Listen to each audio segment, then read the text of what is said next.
नमस्कार दोस्तों।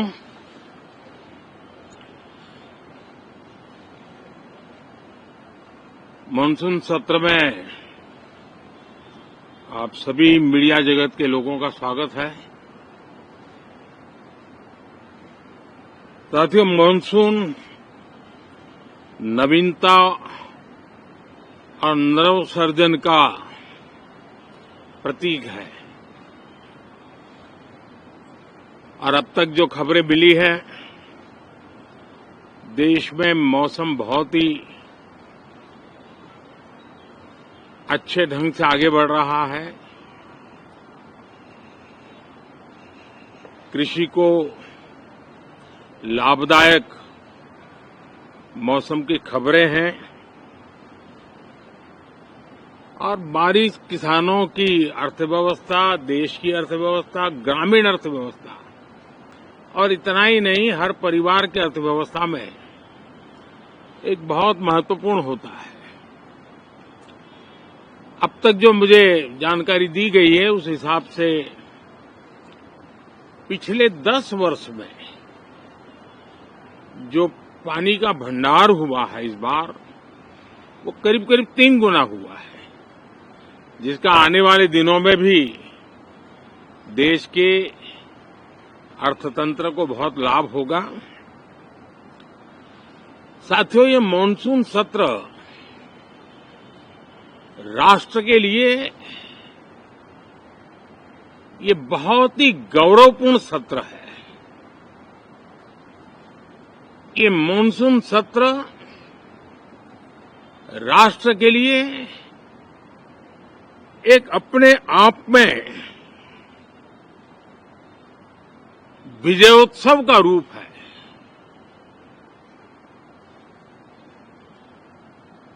और जब मैं कहता हूं कि सत्र राष्ट्र गौरव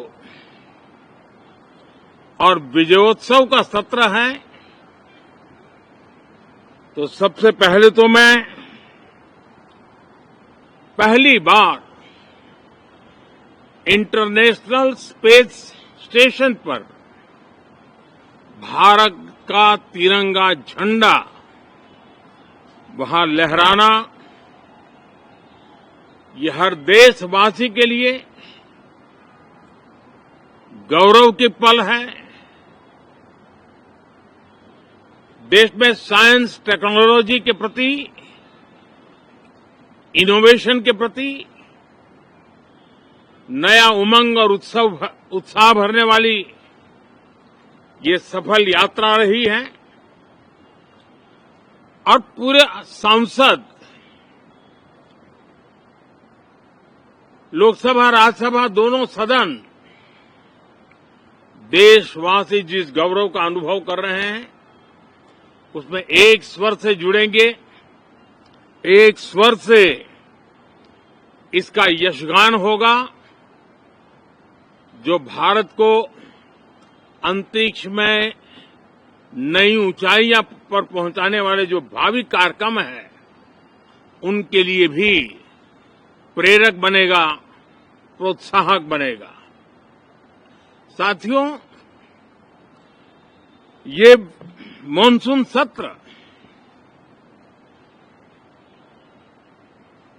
एक विजयोत्सव है। पूरी दुनिया ने भारत की सैन्य शक्ति का, भारत के सैन्य के सामर्थ्य का रूप देखा है। ऑपरेशन सिंदूर में भारत की सेना ने जो लक्ष्य निर्धारित किया था, 100% अचीव किया। आतंकियों के आकाओं के घर में जाकर के 22 मिनट के भीतर भीतर ऑपरेशन सिंदूर के तहत उसको जमींदोज कर दिया गया। और मैंने बिहार की एक कार्यक्रम में इसकी घोषणा की थी,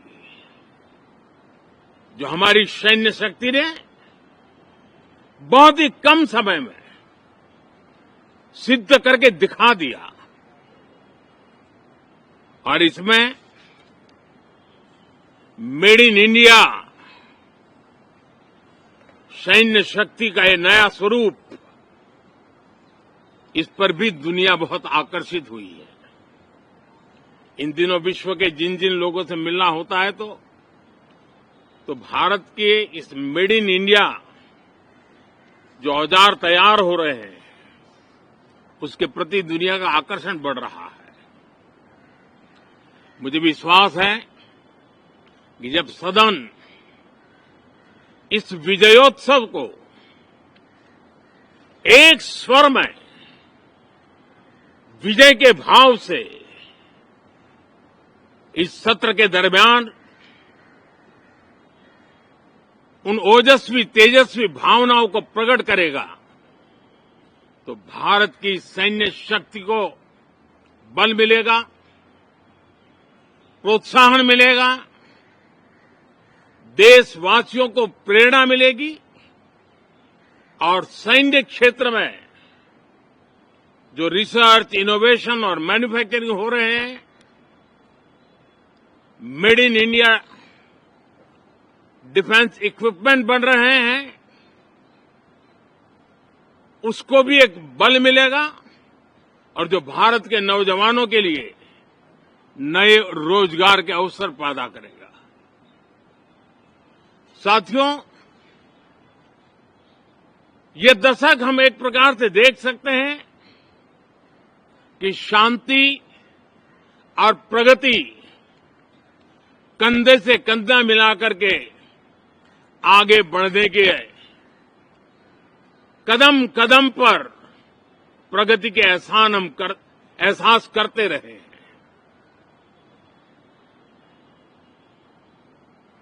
देश कई प्रकार की हिंसक वारदातों का शिकार रहा है, लंबे अरसे तक शिकार रहा है। देश आजाद हुआ तब से ये समस्या को हम झेल रहे हैं, चाहे आतंकवाद हो, नक्सलवाद हो। कोई प्रारंभ में शुरू हुआ होगा, कोई बाद में शुरू हुआ होगा,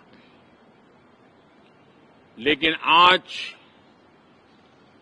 नक्सलवाद का, माओवाद का दायरा बहुत तेजी से सिकुड़ रहा है। माओवाद को, नक्सलवाद को जड़ से उखाड़ने के संकल्प के साथ देश के सुरक्षा बल एक नए आत्मविश्वास से, तेज गति से सफलता की ओर कदम रख रहे हैं।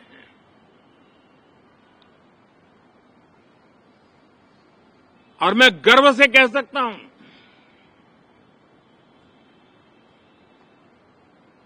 देश में सैकड़ों जिले नक्सल की चपेट में से निकल करके आज मुक्ति का सांस ले रहे हैं।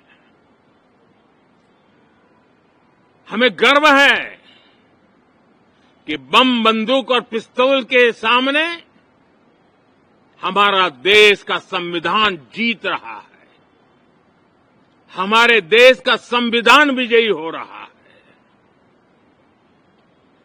देश के उज्जवल भविष्य के लिए साफ दिख रहा है कि कल तक जो रेड कॉरिडोर थे, वो आज ग्रीन ग्रोथ जोन में परिवर्तित होते नजर आ रहे हैं। साथियों, एक के बाद ऐसी घटनाएं देशभक्ति के लिए, देश की भलाई के लिए संसद में पहुंचे हुए हर माननीय सांसद के लिए गौरव का पल है। और संसद के इस सत्र में ये गौरव गान पूरा देश सुनेगा, हर सांसद से सुनेगा, हर दल से सुनेगा। साथियों, आर्थिक क्षेत्र में भी जब 2014 में आप सबने हमें जिम्मेवारी दी, देश फ्रेजाइल 5 की अवस्था से गुजर रहा था। 2014 के पहले वैश्विक अर्थव्यवस्था में हम 10वें नंबर पर थे और आज भारत तेज गति से दुनिया की तीसरे नंबर की अर्थव्यवस्था बनने की दिशा में आगे बढ़ रहा है, दरवाजे पर दस्तक दे रहा है। इन दिनों 25 करोड़ गरीबों का गरीबी से बाहर निकलना, जिसको विश्व की अनेक संस्थाएं सराहना कर रही है। देश में एक जमाना था 2014 के पहले, जब महंगाई का दर, इन्फ्लेशन रेट डबल डिजिट में हुआ करता था। आज 2% के आसपास आकर के देश के सामान्य मानवी के जीवन में राहत बन गया है, सुविधा बन गया है। लो